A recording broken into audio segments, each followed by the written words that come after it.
नमस्कार, आप देख रहे हैं फास्ट 50। मैं हूं ब्रिजेश। चलिए शुरू करते हैं फटाफट 50 खबरों का सिलसिला। रिलायंस जियो और अन्य टेलीकॉम कंपनियों के बीच झगड़ा थमने का नाम नहीं ले रहा है। इस सिलसिले में आज रिलायंस इंडस्ट्रीज के चेयरमैन मुकेश अंबानी ने टेलीकॉम सचिव जीएस दीपक से मुलाकात की। मुकेश अंबानी के साथ उनके बेटे आकाश अंबानी भी थे।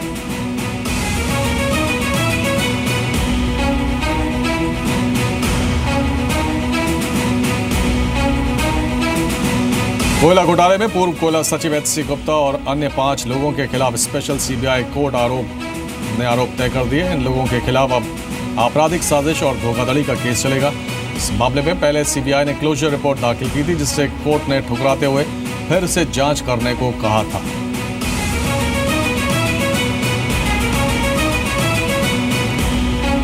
कमजोर ग्लोबल संकेतों के चलते आज भारतीय बाजारों पर दबाव देखने को मिला। कारोबारी सत्र में निफ्टी आज भी 8700 के स्तर को पार नहीं कर पाया।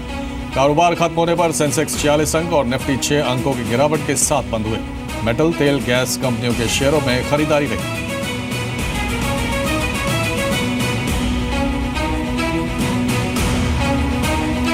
येस इन्वेस्ट के कपिल बाली का कहना है कि बाजार फिलहाल दायरे में रहेगा। पॉजिटिव ट्रिगर डिस्काउंट होने से निवेशकों को सतर्क रहना चाहिए। लेकिन ओवरऑल मार्केट में मैं ये बोलना चाहूँगा कि इस वक्त थोड़ा कॉशन पे रहना चाहिए, क्योंकि मार्केट्स एक थोड़ा रेंज बाउंड हैं। It's not a secular trend जो हम पहले देख रहे थे, जो हमारा ऑलमोस्ट 7,500 से जो मार्केट में चालू हुआ था और वो अभी भी चलता आ रहा था। लेकिन अब थोड़ा मार्केट में कॉशन बरतना ज़रूरी है, सिंपली बिकॉज गुड न्यूज़ जो हैं सारी बिल्ट इन हैं इस वक्त मार्केट के अंदर। मार्केट रेगुलेटर सेबी ने कमोडिटी डेरिवेटिव्स के लिए एक्सचेंजेस को हेजिंग पॉलिसी बनाने को कहा है। हेजिंग पॉलिसी के तहत निवेशकों और ट्रेडर्स के लिए एक हेजिंग लिमिट तय होगी। हेजिंग की लिमिट सामान्य पोजीशन लिमिट के अलावा होगी। हेजिंग लिमिट को किसी और को ट्रांसफर नहीं किया जा सकेगा।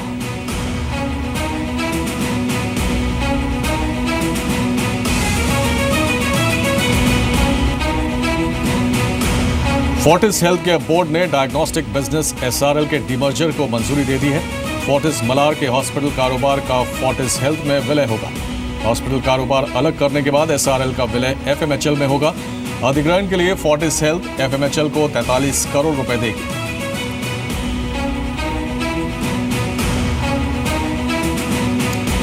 एसबीआई के एसोसिएट बैंकों के साथ मर्जर को ब्रोकरेज हाउसेस ने अच्छा रिस्पांस दिया है। इसी के चलते आज एसबीआई के शेयर करीब 3% ऊपर चढ़ गए। एसबीआई में उसके एसोसिएट बैंक और भारतीय महिला बैंक के मर्जर के बाद एसबीआई दुनिया का 45वां सबसे बड़ा बैंक बन जाएगा।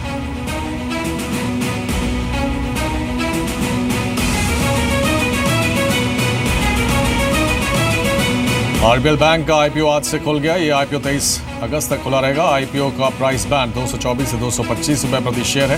कंपनी आईपीओ के जरिए 15% हिस्सा बेच रही है। कंपनी के आईपीओ के जरिए करीब 1213 करोड़ रुपए जुटाने की योजना है।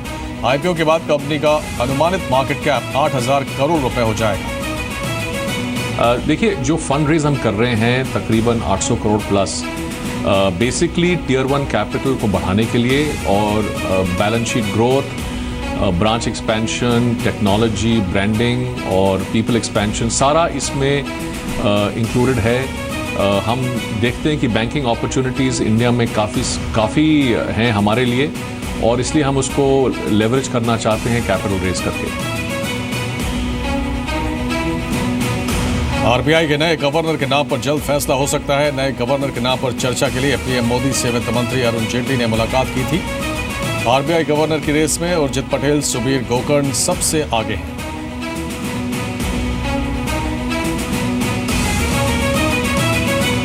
नकदी की किल्लत से जूझ रहे consumer internet search platform ask me ने कारोबार बंद कर दिया है। इसके साथ ही कंपनी ने बाकी बचे 4000 कर्मचारियों को भी नौकरी से निकाल दिया है। सूत्रों के मुताबिक कंपनी के मुख्य इन्वेस्टर एस्ट्रो होल्डिंग्स के हाथ पीछे खींचने के चलते आस्क मी को यह फैसला लेना पड़ा है।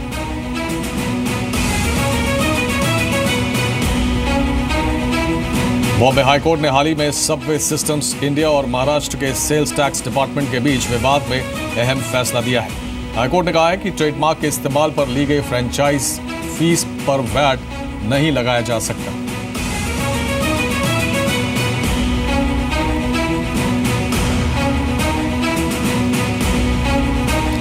दालों की बढ़ती कीमतों को काबू करने के लिए आज केंद्रीय कंज्यूमर अफेयर्स सेक्रेटरी ने राज्यों के कंज्यूमर अफेयर्स सेक्रेटरीज के साथ बैठक की। बैठक में केंद्र ने राज्यों से 45 दिन के अंदर इंपोर्ट की गई दालों को बाजार में सप्लाई करने के लिए कहा। उत्तर प्रदेश, हरियाणा और ओडिशा केंद्र सरकार से दालें लेने के लिए तैयार हो गए हैं।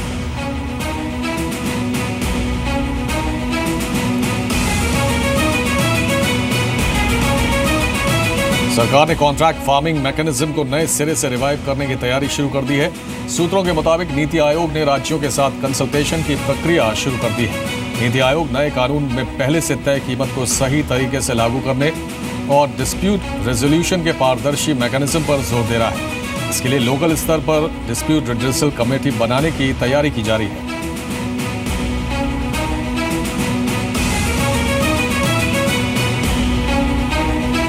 बीएसएनएल ने नक्सल प्रभावित इलाकों में टावर लगाने का काम पूरा कर लिया है। बीएसएनएल ने इन इलाकों में 2199 टावर लगाए हैं। बीएसएनएल ने 3567 करोड़ रुपए की लागत से 10 राज्यों के 90 जिलों में टावर लगाए हैं। अब दूरसंचार विभाग नॉर्थ ईस्ट में टावर लगाने के लिए टेंडर जारी करेगा।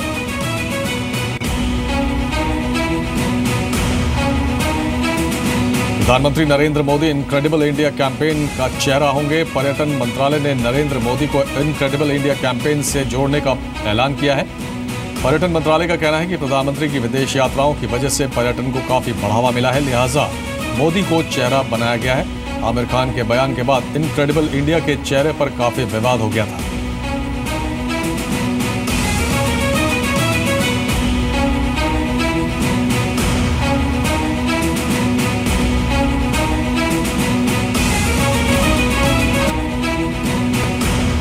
भारत ने अरुणाचल प्रदेश में चीन की सीमा से लगे पासीघाट में सुखोई विमान तैनात कर दिया है। आज सुखोई ने पासीघाट में बनाए गए एडवांस्ड लैंडिंग ग्राउंड में लैंडिंग की। इससे पहले केंद्रीय गृह राज्य मंत्री किरण रिजिजू ने पासीघाट में एडवांस्ड लैंडिंग ग्राउंड का उद्घाटन किया। इस मौके पर भारतीय वायुसेना के ईस्टर्न कमांड चीफ भी मौजूद रहे।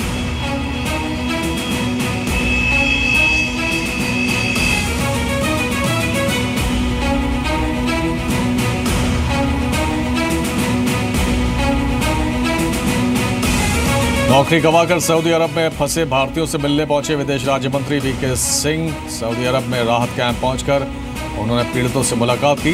सऊदी अरब में करीब 7,000 भारतीय मजदूर फंसे हुए हैं।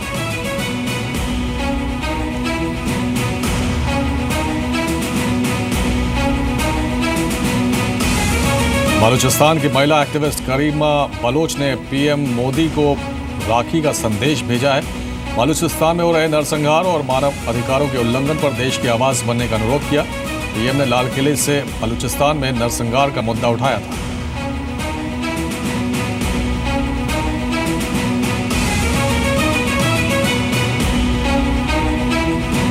बलूचिस्तान पीओके का मुद्दा उठाने पर पाकिस्तान ने पीएम मोदी के बयान को रेड लाइन क्रॉस करने वाला बताया। पाकिस्तान ने चेताया, चीन पाकिस्तान कॉरिडोर का विरोध करने वालों को आतंकवादी घोषित कर दिया जाए।